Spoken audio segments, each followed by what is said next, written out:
시골집 금고와 위장이온. 낡은 시골집 한 통의 전화. 충청남도 홍성군 구항면의 작은 마을. 2024년 8월에 뜨거운 햇살이 내리쬐는 오후 2시였습니다. 김정순 씨는 서울에서 3시간을 달려 이곳에 도착했습니다. 낡은 기와집 앞에 선 그녀의 눈가에는 복잡한 감정이 스쳐 지나갔습니다. 삐걱거리는 대문, 무너져 내린 담장, 마당을 가득 메운 잡초들. 30년 전 그녀가 살았던 그 집이 맞았지만 세월의 무게가 고스란히 느껴지는 폐허와 다름없었습니다. 일주일 전 그녀는 한 통의 전화를 받았습니다. 여보세요, 김정순 씨 맞으신가요? 낯선 남자의 목소리였습니다. 네, 맞는데요. 누구시죠? 저는 홍성 부동산 중개업을 하는 최영민이라고 합니다. 혹시 박철수 씨 아시나요? 그 이름을 듣는 순간 정순의 심장이 멈추는 것 같았습니다. 박철수. 30년 전 서류상으로 이혼한 남편의 이름이었습니다. 박철수 씨가 어떻게 되셨나요? 정순의 목소리가 떨렸습니다. 중개인은 조심스럽게 말을 이었습니다. 최근에 돌아가셨다고 합니다. 홍성군 구항면에 있는 낡은 기와집 주인이셨는데 상속 처리가 좀 복잡해서요. 서류를 보니 30년 전에 김정순 씨 명의로 되어 있더라고요. 하지만 실제로는 박철수 씨가 계속 세금을 내고 관리하셨던 것 같아요. 정수는 다리에 힘이 풀려 의자에 주저앉았습니다. 언제 돌아가신 건가요? 석 달 전이라고 들었습니다. 인천의 한 요양병원에서요. 연락처를 찾지 못해서 무연고자로 처리될 뻔했는데 유품에서 이 집 관련 서류가 나와서 수소문 끝에 연락드리게 되었습니다. 전화를 끊고 정수는 한참을 멍하니 앉아 있었습니다. 박철수가 죽었다. 30년간 소식도 없이 살았던 사람이지만 그녀의 가슴 한편에는 늘 그 이름이 남아 있었습니다. 법적으로는 남이 되었지만 마음속에서는 한 번도 남편이 아니었던 적이 없었던 사람. 정수는 천천히 마당으로 들어섰습니다. 녹슨 펌프가 먼저 눈에 들어왔습니다. 30년 전 그 펌프에서 물을 길어 밥을 짓고 빨래를 했었습니다. 펌프 손잡이를 잡아보니 더 이상 물은 나오지 않았습니다.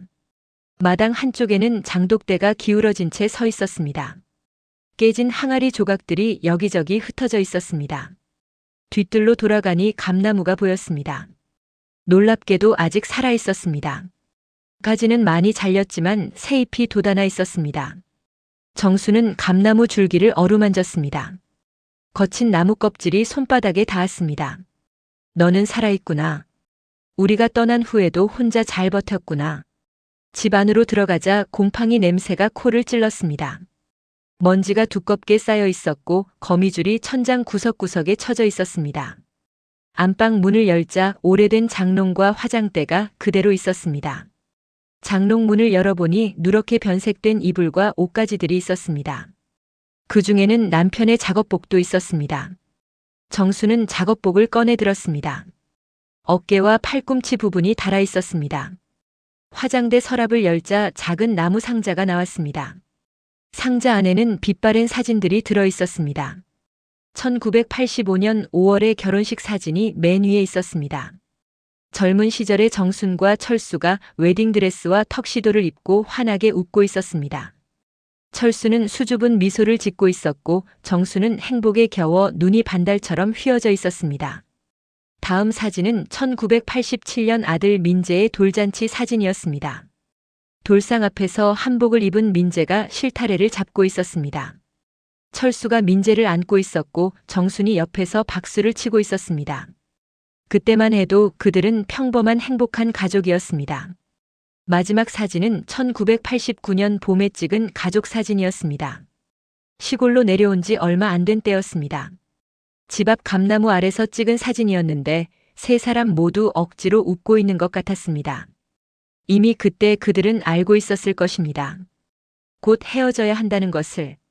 정순의 눈가가 촉촉해졌습니다. 그녀는 사진을 가슴에 품고 한참을 울었습니다. 1985년부터 1989년까지 단 4년. 그것이 그들이 함께한 시간의 전부였습니다. 하지만 그 4년이 그녀의 인생에서 가장 빛나는 시간이었습니다. 부엌으로 가보니 찬장과 싱크대가 그대로 있었습니다. 찬장 문을 열자 그릇들이 먼지를 뒤집어 쓴 채 놓여 있었습니다. 그 중에는 철수가 좋아하던 녹그릇도 있었습니다. 정수는 녹그릇을 꺼내 들었습니다. 당신은 이 그릇에 밥 먹는 걸 좋아했지. 녹그릇에 먹으면 밥맛이 더 좋다고 했었지. 건넌 방은 민재의 방이었습니다.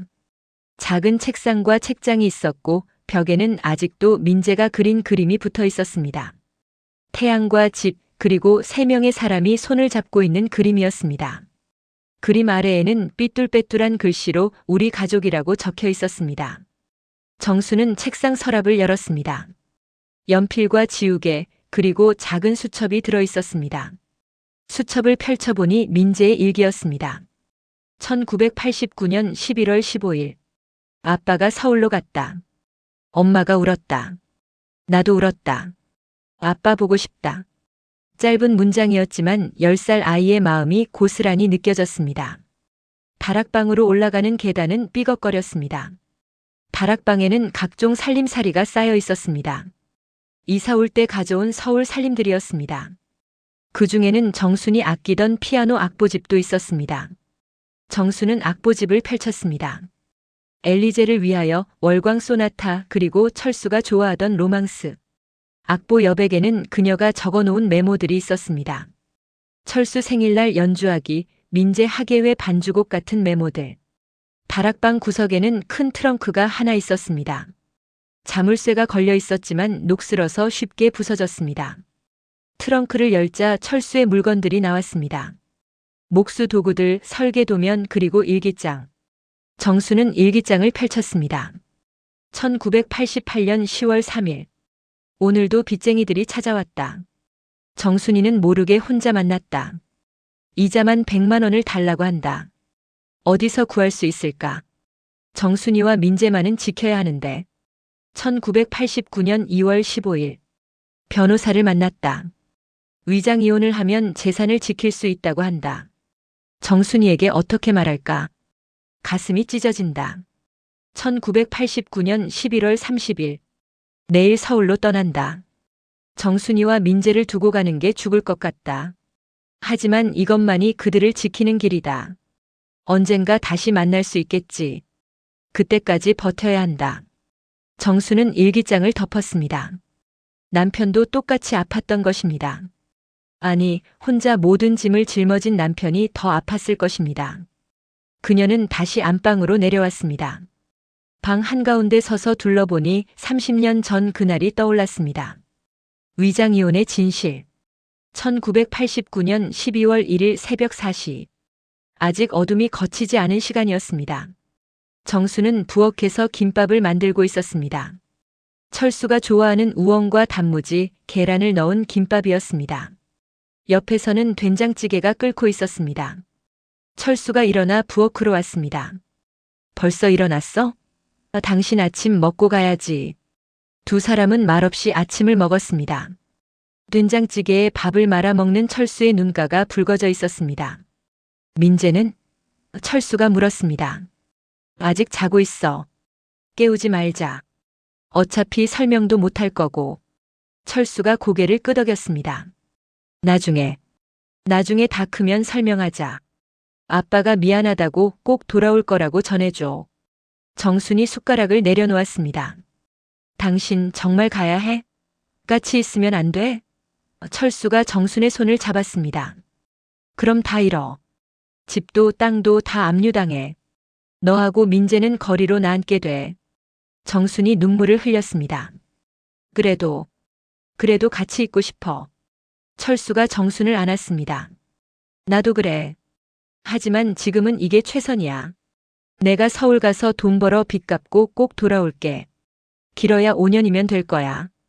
정순이 철수의 가슴에 얼굴을 묻었습니다. 5년이면 민재가 15이네. 사춘기인데 아빠 없이 어떻게 키워. 철수가 정순의 머리를 쓰다듬었습니다. 당신이 있잖아. 당신이라면 잘 키울 거야. 날이 밝기 시작했습니다. 철수는 작은 가방 하나를 들고 집을 나섰습니다. 정순이 김밥 도시락을 건넸습니다. 기차에서 먹어. 철수가 도시락을 받으며 말했습니다. 고마워. 맛있게 먹을게. 두 사람은 버스 정류장까지 걸었습니다. 새벽 안개가 자욱했습니다.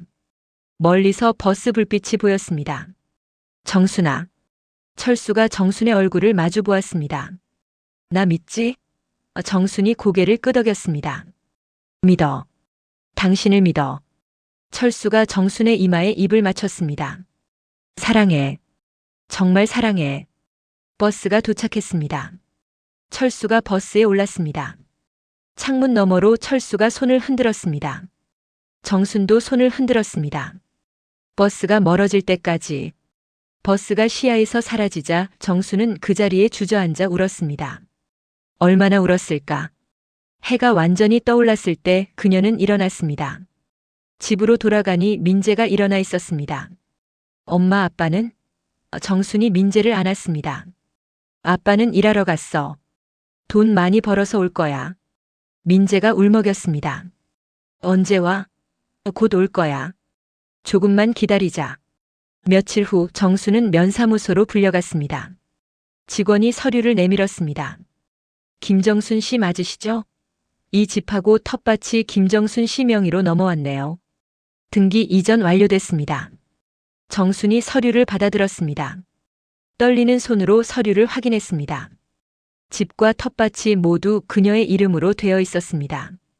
철수가 이혼과 동시에 모든 재산을 그녀에게 넘긴 것이었습니다. 집으로 돌아와 정수는 펑펑 울었습니다. 철수는 정말 빈손으로 떠난 것이었습니다. 가진 것 하나 없이 오직 빚만 짊어지고 서울로 간 것이었습니다. 그녀는 철수가 두고 간 편지를 발견했습니다. 장롱 서랍 속에 숨겨져 있었습니다. 정순에게 이 편지를 발견했다면 내가 떠난 후겠지. 미안해. 이런 방법밖에 없었어. 빚쟁이들이 곧 찾아올 거야. 하지만 이혼했다고 하면 당신은 건드리지 못할 거야. 집이랑 땅도 당신 명의니까 안전해. 민재 학비는 텃밭 팔아서 마련해. 나는 서울 가서 일할게. 공사장이든 공장이든 가리지 않고 일해서 돈 벌게. 빚 다 갚으면 꼭 돌아올게. 그때까지만 기다려줘. 사랑한다. 철수. 예상대로 빚쟁이들이 찾아왔습니다. 박철수 어디 있어? 정순이 담담하게 말했습니다. 이혼했어요. 이제 남이에요. 빚쟁이들이 서류를 확인했습니다. 정말 이혼했네. 재산은? 재산도 없어요. 이 집도 제 명이고요. 빚쟁이들이 투덜거리며 돌아갔습니다. 그 새끼 빈손으로 도망갔구나. 동네에 소문이 퍼졌습니다. 박철수가 빚 때문에 아내와 이혼하고 도망갔다고. 정수는 그 소문을 들으며 속으로 울었습니다. 하지만 반박할 수 없었습니다. 그것이 그들이 만든 각본이었으니까. 이장님이 찾아와 위로했습니다. 정순 씨 힘들겠지만 잘 이겨내요. 민재도 있잖아요. 정순이 억지로 웃었습니다. 네, 열심히 살게요. 처음 몇 달은 철수에게서 연락이 왔습니다. 공중전화로 걸려온 전화였습니다. 잘 지내? 민재는? 잘 지내요. 당신은? 나도 잘 지내. 일 구했어. 건설 현장인데 일당이 괜찮아. 목소리만 들어도 그리웠습니다. 보고 싶어요. 나도. 조금만 참자. 가끔 우체국을 통해 돈이 왔습니다. 10만 원, 20만 원. 많지 않은 돈이었지만 철수가 아껴보낸 것이 느껴졌습니다. 송금 용지에는 가명이 적혀 있었지만 정수는 알 수 있었습니다. 철수가 보낸 것이라는 것을. 하지만 1991년부터 연락이 끊겼습니다. 전화도 송금도 없었습니다. 정수는 불안했습니다. 혹시 무슨 일이 생긴 것은 아닐까? 하지만 찾아갈 수도 없었습니다. 어디에 있는지도 몰랐고 찾아간다고 해도 위장 이혼이 들통날 수 있었습니다. 정수는 혼자 살아가기 시작했습니다. 면사무소에서 청소일을 구했습니다. 하루 3시간 한 달에 30만 원. 적은 돈이었지만 없는 것보다는 나았습니다. 오후에는 동네 아이들에게 피아노를 가르쳤습니다. 한 명당 5만 원. 학생이 5명이니 25만 원. 주말에는 읍내 시장에 나가 나무를 팔았습니다. 산에서 캔 나무를 다듬어 팔면 하루에 2-3만 원을 벌 수 있었습니다. 그렇게 번 돈으로 겨우 생활했습니다. 민재의 학용품을 사는 것도 빠듯했습니다. 겨울에는 연탄을 아끼느라 방 하나만 뗐습니다. 민재와 정순이 한 방에서 자고 먹고 공부했습니다. 민재가 물었습니다. 엄마, 우리 왜 이렇게 가난해? 정순이 민재를 안았습니다. 지금은 어렵지만 나중에는 나아질 거야. 금고의 발견. 2024년 8월 정수는 시골집을 정리하기 시작했습니다. 30년간 방치된 집을 깨끗이 청소하려면 며칠은 걸릴 것 같았습니다. 그녀는 안방부터 시작했습니다. 먼지를 털어내고 거미줄을 치우고 썩은 벽지를 뜯어냈습니다. 장롱을 옮기려는데 너무 무거웠습니다. 이상하게 생각한 정수는 장롱 뒤를 살펴보았습니다. 놀랍게도 장롱 뒤에 작은 금고가 숨겨져 있었습니다. 하지만 그것보다 더 이상한 것은 바닥이었습니다. 장롱이 있던 자리에 장판이 들려 있었고 그 밑에 마룻바닥에 사각형 자국이 나 있었습니다. 정수는 조심스럽게 장판을 더 들어 올렸습니다. 마룻바닥 한 부분이 다른 곳과 달랐습니다. 손으로 두드려 보니 텅 빈 소리가 났습니다. 부엌에서 칼을 가져와 마룻바닥 틈새를 버렸습니다. 놀랍게도 마룻바닥 판자 하나가 들어 올려졌고 그 아래 작은 공간이 나타났습니다. 그 공간 안에는 또 다른 금고가 있었습니다. 첫 번째 금고보다 더 큰 금고였습니다. 녹이 슬어 있었지만 튼튼해 보였습니다. 정수는 떨리는 손으로 금고를 꺼냈습니다. 무게가 상당했습니다. 자물쇠가 걸려 있었는데 열쇠는 보이지 않았습니다. 정수는 2개의 금고를 들고 마을 대장간으로 갔습니다. 대장간 주인 박 씨는 70대 노인이었습니다. 아주머니, 이게 뭔데요? 오래된 금고인데 열쇠가 없어서요.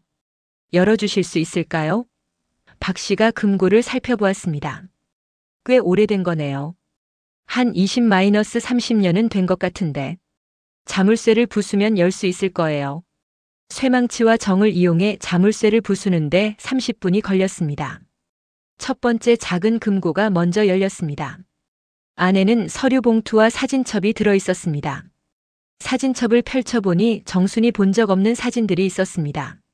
철수가 서울에서 찍은 사진들이었습니다. 공사 현장에서 한바집에서 좁은 고시원 방에서 찍은 사진들. 모든 사진에서 철수는 야위어 있었고 피곤해 보였습니다. 서류 봉투에는 각종 계약서와 영수증이 들어 있었습니다.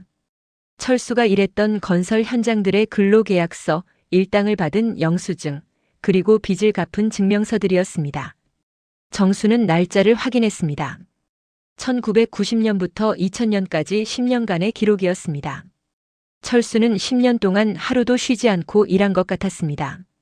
두 번째 큰 금고를 여는 데는 더 오래 걸렸습니다. 자물쇠가 더 단단했기 때문입니다. 겨우 열자 놀라운 것들이 나왔습니다. 현금 뭉치, 통장들, 그리고 편지들이었습니다. 정수는 떨리는 손으로 현금을 확인했습니다. 10,000원권과 50,000원권이 단단히 묶여 있었습니다. 대략 5천만 원은 되어 보였습니다. 통장을 확인하자 더욱 놀라운 사실이 드러났습니다. 모든 통장이 김정순 명의로 되어 있었습니다. 그것도 정순이 전혀 모르는 계좌들이었습니다. 통장을 자세히 보니 2005년부터 개설된 것들이었습니다. 입금 내역을 보니 매달 조금씩 돈이 들어와 있었습니다. 50만 원, 100만 원, 때로는 200만 원씩. 정수는 편지를 펼쳤습니다. 첫 번째 편지는 2010년에 쓴 것이었습니다. 정순아, 나 철수야. 이 편지를 쓰면서도 붙일 수 없어 금고에 넣어둔다. 20년이 지났네. 약속했던 5년은 진작 지났는데 아직도 돌아가지 못하고 있어. 빚은 10년 전에 다 갚았어. 하지만 돌아갈 면목이 없었어. 민재가 날 원망한다고 들었어. 차라리 안 나타나는 게 나을 것 같았어. 대신 돈이라도 모아서 남기려고 해. 내 명의로 통장을 만들었어.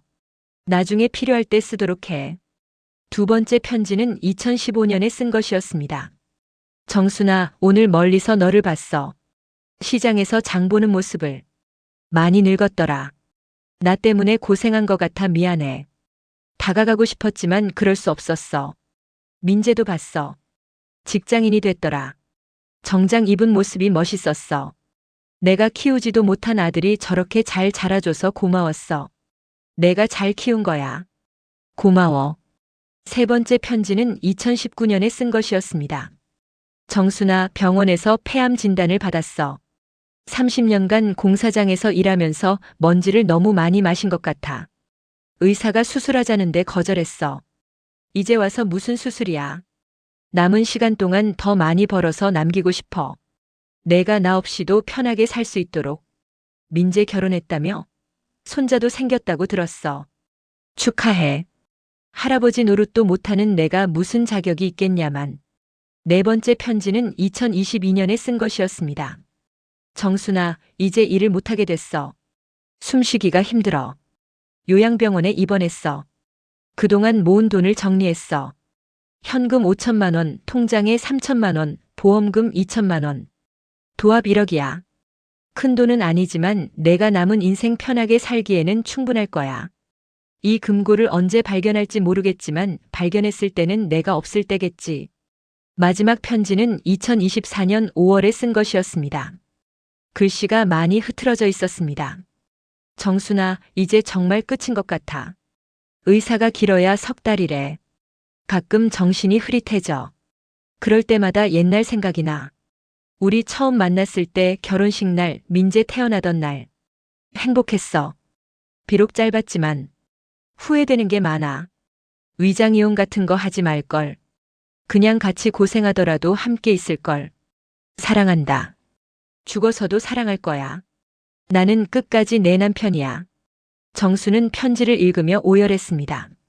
30년. 철수는 30년 동안 혼자 살면서 가족을 위해 돈을 모았던 것입니다. 단 한 번도 재혼하지 않고 오직 정순과 민재만을 생각하며 살았던 것입니다. 금고 바닥에는 또 다른 것들이 있었습니다. 보험 증서들이었습니다. 정수는 보험 증서를 확인했습니다. 종신보험, 암보험, 상해보험. 모두 수익자가 김정순과 박민재로 되어 있었습니다. 보험료를 계산해 보니 철수는 매달 수입의 절반 이상을 보험료로 낸 것 같았습니다. 그리고 맨 밑에는 작은 벨벳 상자가 있었습니다. 상자를 열자 반지 2개가 나왔습니다. 그들의 결혼 반지였습니다. 반지 안쪽에는 CSJS 1985.5, 15라고 새겨져 있었습니다. 철수와 정순의 이니셜과 결혼 기념일이었습니다. 반지는 반짝반짝 빛났습니다. 철수가 계속 닦았던 것 같았습니다. 부부의 마지막 약속. 정수는 인천의 요양병원으로 향했습니다. 남편이 마지막 시간을 보낸 곳을 직접 보고 싶었습니다. 병원은 바닷가 근처에 있는 작은 요양병원이었습니다. 원장을 만나 사정을 설명하자 원장은 안타까운 표정을 지었습니다.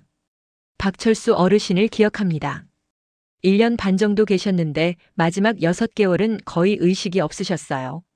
그래도 가끔 정신이 돌아오면 정수나 미안해라고 중얼거리셨죠. 가족이 있는 줄 몰랐습니다. 연락처를 안 가르쳐 주셔서 정순이 물었습니다. 혹시 마지막은 어떠셨나요? 원장이 차트를 확인했습니다. 5월 15일 새벽에 돌아가셨어요. 그날따라 정신이 맑으셨는데 오늘이 결혼 기념일이야 라고 하시더라고요. 그리고는 평화롭게 눈을 감으셨습니다. 5월 15일. 그들의 결혼 기념일이었습니다. 철수는 결혼 기념일에 세상을 떠난 것이었습니다. 정수는 눈물을 참을 수 없었습니다. 병실을 볼 수 있을까요? 원장이 안내했습니다. 305호실이었어요. 지금은 비어 있습니다. 병실은 작지만 깨끗했습니다. 창밖으로 서해바다가 보였습니다. 정수는 창가에 서서 바다를 바라보았습니다. 철수도 이 바다를 보며 그녀를 생각했을 것입니다. 30년의 그리움을 안고. 어르신 유품이 조금 있는데 가져가시겠어요? 간호사가 작은 상자를 가져왔습니다. 안에는 낡은 지갑, 손목시계, 돋보기, 그리고 수첩이 들어 있었습니다. 수첩을 펼쳐보니 빼곡하게 날짜와 숫자가 적혀 있었습니다. 자세히 보니 정순과 민재의 생일, 결혼 기념일, 그리고 매달 보낸 송금액이었습니다. 30년간의 기록이었습니다. 지갑 안에는 사진 한 장이 들어 있었습니다. 1989년 봄에 찍은 가족 사진이었습니다. 사진 모서리가 달아 있었습니다. 얼마나 자주 꺼내봤으면 이렇게 달았을까. 정수는 사진을 가슴에 품었습니다. 병원을 나온 정수는 민재에게 전화를 걸었습니다. 민재야, 엄마야. 중요한 얘기가 있는데 지금 만날 수 있니? 민재가 걱정스러운 목소리로 물었습니다. 무슨 일이세요? 괜찮으세요? 응, 괜찮아. 하지만 꼭 해야 할 얘기가 있어. 그날 저녁 정수는 민재의 집을 방문했습니다. 민재의 아내와 아들도 함께 있었습니다. 정수는 차분하게 이야기를 시작했습니다. 민재야, 엄마가 그동안 숨긴 게 있어. 그리고 30년 전에 위장 이혼부터 금고 발견까지 모든 이야기를 털어놓았습니다. 민재는 충격을 받은 표정이었습니다. 그럼 아버지가 우리를 버린 게 아니었어요? 정순이 고개를 끄덕였습니다. 그래. 아버지는 끝까지 우리를 지키려 했어. 혼자 모든 짐을 짊어지고. 민재의 눈에서 눈물이 흘렀습니다. 제가 아버지를 너무 원망했어요. 미워했어요. 민재의 아내가 물었습니다. 그럼 아버지는 지금 어디 계신가요? 정순이 답했습니다. 석 달 전에 돌아가셨대. 인천 요양병원에서. 폐암이었대. 민재가 주먹을 쥐었습니다. 왜 연락을 안 하신 거예요? 왜 혼자 돌아가신 거예요? 정순이 금고에서 나온 편지를 민재에게 보여주었습니다. 민재는 편지를 읽으며 흐느꼈습니다. 아버지, 저 잘 자랐다고 자랑스러워 하셨네요. 멀리서 저를 봤대요. 민재의 아들이 할머니에게 다가왔습니다. 할머니, 할아버지가 돌아가셨어요? 정순이 손자를 안았습니다. 그래. 하지만 할아버지는 끝까지 우리를 사랑하셨어. 다음 날 민재는 회사에 휴가를 내고 어머니와 함께 시립 납골당으로 갔습니다. 박철수님 유골 찾으러 왔습니다. 직원이 확인했습니다. 아, 무연고자로 안치된 분이시네요. 가족이 계셨군요. 작은 함에 담긴 유골을 받은 민재는 처음으로 아버지를 부르며 울었습니다. 아버지, 죄송해요. 이제야 모시러 왔어요. 장례식은 시골집에서 치르기로 했습니다. 마을 사람들에게 부고를 알리자 의외로 많은 사람들이 찾아왔습니다. 이장님이 말했습니다. 박철수 씨를 기억해요. 30년 전에 이 마을에 왔을 때 성실하고 좋은 사람이었죠. 비록 오해를 받고 떠났지만 이제 진실이 밝혀졌으니 편히 쉬시길 바랍니다. 마을 목수였던 김 씨가 증언했습니다. 철수가 떠나기 전에 저한테 부탁한 게 있었어요. 집 마룻바닥에 뭔가를 숨길 공간을 만들어 달라고. 비밀이라고 하더라고요. 그게 금고를 숨긴 곳이었군요. 정순의 친구들도 왔습니다. 정순아, 그동안 얼마나 힘들었니? 혼자 그 비밀을 지키고 살았구나. 정순이 고개를 끄덕였습니다. 남편을 지키고 싶었어. 비록 떨어져 있었지만. 장례식 둘째 날 변호사가 찾아왔습니다. 박철수 씨의 유언장이 법원에 보관되어 있었습니다. 이제 확인이 되었네요. 유언장은 2023년 12월에 작성된 것이었습니다. 본인 박철수는 다음과 같이 유언한다. 첫째, 모든 재산은 김정순에게 상속한다. 둘째, 비록 법적으로는 이혼했지만 김정순은 여전히 나의 아내이며 박민재는 나의 아들이다. 셋째, 내 장례는 고향인 홍성에서 치러주기를 바란다. 넷째, 묘비에는 사랑하는 가족을 끝까지 지킨 남편이자 아버지 박철수라고 새겨달라. 정수는 남편의 유언대로 했습니다. 시골집 뒤 야산에 작은 묘를 만들었습니다. 감나무가 보이는 양지 바른 곳이었습니다. 묘비에는 유언대로 새겼고 그 아래 정순이 한 줄을 더했습니다. 30년을 기다린 아내 김정순이 당신을 영원히 사랑합니다. 민재도 묘비에 글을 새겼습니다. 아버지를 이해하지 못하고 원망했던 불효자가 이제야 아버지의 사랑을 깨달았습니다. 죄송하고 감사합니다. 사랑합니다. 아들 박민재. 장례를 마친 후 정수는 시골집을 리모델링하기로 결정했습니다. 철수가 남긴 돈으로 집을 수리하고 작은 게스트하우스를 만들 계획이었습니다. 공사를 시작하면서 또 하나의 비밀이 밝혀졌습니다. 다락방 천장 속에서 또 다른 편지 뭉치가 발견된 것입니다. 이 편지들은 철수가 정순에게 보내려고 썼다가 붙이지 못한 것들이었습니다. 1990년부터 2024년까지 매년 정순의 생일과 결혼 기념일에 쓴 편지들이었습니다. 무려 60통이 넘는 편지였습니다. 정순아, 오늘은 내 생일이야. 35살이 됐구나. 생일 축하해. 미역국은 먹었니? 내가 끓여주고 싶은데. 정순아, 오늘은 우리 결혼 10주년이야. 비록 떨어져 있지만 내 마음속에서는 매일이 신혼이야. 정순아, 민재가 대학 들어갔다며? 축하해. 내가 잘 키워준 덕분이야. 고마워. 정수는 편지를 읽으며 울고 웃었습니다. 철수는 단 하루도 그들을 잊은 적이 없었던 것입니다. 매일매일이 그리움이었고 사랑이었던 것입니다. 게스트하우스 공사가 끝났습니다. 이름은 다시 함께로 정했습니다. 1층에는 카페를 만들고 2층에는 객실을 만들었습니다. 카페 한쪽 벽에는 철수와 정순의 이야기를 전시했습니다. 사진과 편지, 그리고 그 유명한 금고까지. 개업 첫날, 첫 손님은 젊은 부부였습니다. 그들은 경제적 어려움으로 이혼을 고민 중이었습니다. 정수는 그들에게 차를 내주며 자신의 이야기를 들려주었습니다. 어떤 어려움이 있어도 함께 이겨내세요. 헤어지면 더 힘들어요. 우리가 그랬어요. 부부는 정순의 이야기를 듣고 눈물을 흘렸습니다. 감사합니다. 다시 생각해 보겠습니다. 함께 이겨내겠습니다.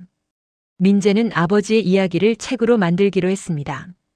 아버지의 30년 마이너스 침묵의 사랑이라는 제목으로 아버지가 일했던 공사 현장을 찾아다니며 증언을 모았습니다. 놀랍게도 많은 사람들이 박철수를 기억하고 있었습니다. 철수 형은 말이 없었지만 일을 제일 열심히 했어요. 위험한 일도 도맡아 했고 돈을 아껴 쓰더라고요. 담배도 안 피우고 술도 안 마시고 가족한테 보낸다고 했어요. 가끔 가족 사진을 보며 울곤 했어요. 보고 싶다고 미안하다고. 2024년 겨울 첫눈이 내리는 날이었습니다. 정수는 따뜻한 차를 들고 철수의 묘를 찾았습니다. 묘비에는 하얀 눈이 소복이 쌓여 있었습니다. 그녀는 눈을 쓸어내고 묘비를 어루만졌습니다. 여보, 이제야 진짜 부부가 된 것 같아요. 비록 당신은 떠났지만 당신의 사랑은 여전히 살아있어요. 게스트하우스도 잘 되고 있어요. 많은 사람들이 우리 이야기를 듣고 위로받아요. 바람이 불자 감나무 가지가 흔들렸습니다. 마치 철수가 대답하는 것 같았습니다. 정수는 결혼 반지를 낀 손으로 묘비를 쓰다듬었습니다. 사랑해요. 영원히 사랑할게요. 민재가 가족과 함께 왔습니다. 손자가 할아버지 묘 앞에 꽃을 놓았습니다. 할아버지, 저 중학생 됐어요. 열심히 공부할게요. 민재가 묘비 앞에 무릎을 꿇었습니다. 아버지, 이제야 아버지를 이해합니다. 아버지처럼 가족을 지키는 아버지가 되겠습니다. 해가 지면서 노을이 하늘을 붉게 물들였습니다. 가족들은 묘지를 떠나며 뒤를 돌아보았습니다. 석양빛에 묘비가 황금빛으로 빛나고 있었습니다. 그 옆에 놓인 금고도 함께 빛났습니다. 30년의 사랑을 담았던 그 금고가. 정수는 일기장 마지막 페이지에 이렇게 적었습니다. 우리는 종이 한 장으로 부부가 되었고 종이 한 장으로 헤어졌다. 하지만 종이는 부부를 만들 수도 끊을 수도 없다는 것을 이제 안다. 진정한 부부는 마음으로 맺어지는 것이다. 30년의 이별도 죽음도 우리를 갈라놓을 수 없었다. 당신은 영원히 나의 남편이고 나는 영원히 당신의 아내다. 사랑한다, 철수야. 그곳에서 기다려. 언젠가 만날 그날까지.